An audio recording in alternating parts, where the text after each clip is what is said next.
JDU से अलग होकर उपेंद्र कुशवाहा ने नई पार्टी के नाम की घोषणा की। घोषणा करते ही कुशवाहा के वरिष्ठ नेता सरकार पर हावी होने लगे। इसी दौरान कुशवाहा के नई पार्टी राष्ट्रीय लोक जनता दल के प्रदेश नेता सुभाष सिंह कुशवाहा ने अपने आवास पर पत्रकारों से बातचीत की और बातचीत के दौरान वो बिहार सरकार पर जमकर बरसे। उन्होंने बताया कि जब जब नीतीश कुमार कमजोर पड़े हैं तब तब उनकी पार्टी के नेताओं ने नीतीश के कदमों को मजबूत करने का काम किया है। वहीं साथ में शराबबंदी की सराहना करते हुए कुशवाहा ने कहा कि शराबबंदी एक अच्छी पहल है, मगर बिहार में शराबबंदी पूरी तरह शासन व प्रशासन के हाथों से विफल है। पार्टी राष्ट्रीय लोक जनता दल बनाने के पीछे का जो उद्देश्य है, माननीय हमारे राष्ट्रीय अध्यक्ष उपेंद्र कुशवाहा जी ने जनता दल यूनाइटेड के साथ जब हम लोगों ने पार्टी को विलय किया था, तो वह दिन जनता दल यूनाइटेड के लिए भी भारी नुकसान का दिन था, क्योंकि 75 विधायकों की संख्या से वह घट करके 2020 के चुनाव में 43 पर आ गए थे। और हम लोग ग्रैंड डेमोक्रेटिक सेकुलर फ्रंट बना करके हम लोग चुनाव लड़े थे राष्ट्रीय लोक समता पार्टी से, तो हम लोग भी एक भी सीट नहीं जिता पाए थे।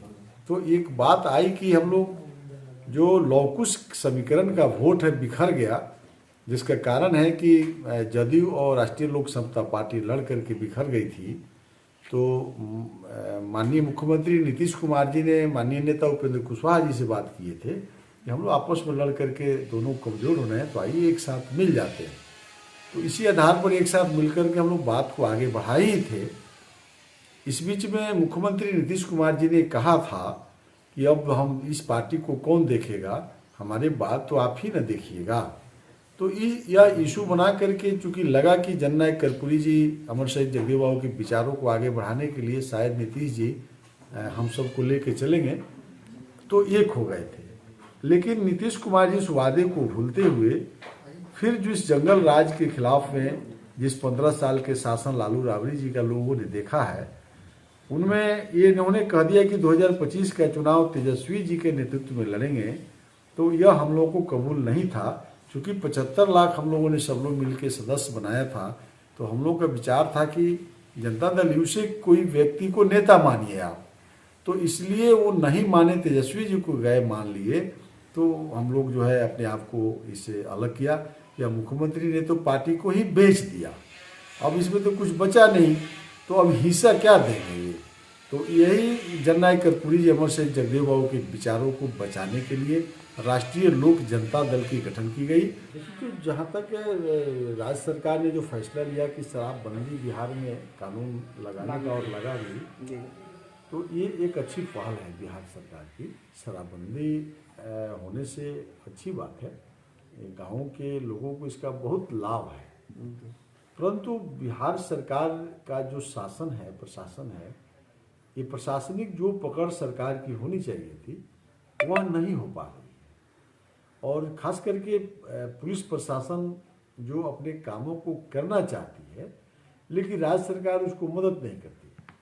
बहालियां कम हो रही है, और वह बहालियां हो भी रही है तो जो अधिकार पुलिस डिपार्टमेंट को देना चाहिए था राज्य सरकार को, वो एक कमी देखी जाती है।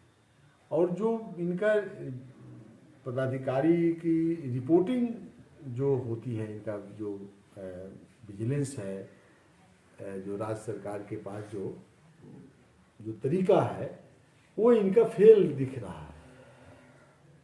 अगर कहीं न कहीं किसी राज्य से तो शराब आ ही रही है ना, बिहार में हर जगह शराब बिक रहा है। इसका मतलब है कि आपकी जो प्रशासनिक तंत्र है, आपका जो सीआईडी रिपोर्ट ठीक से नहीं कर रहा है, तभी जाकर काम हो रहा है। तो एक तरह से बिहार सरकार इसको कंट्रोल करने में फेल कर गई है। तो मैंने पहले भी कई बार बताते रहते हैं, मुख्यमंत्री नीतीश कुमार जी को अब सिर्फ कानून जो इतना बनाया है वो याद नहीं रह रहा है। तो इस तरह से अब मुख्यमंत्री निश्चित रूप से अब इनको छोड़ देना चाहिए, अब इनसे कंट्रोल नहीं हो रहा है। शराबबंदी कानून अच्छी है, इसको सख्ती से लागू करना चाहिए, पालन करना चाहिए। हम इसके पक्षधर लोग हैं।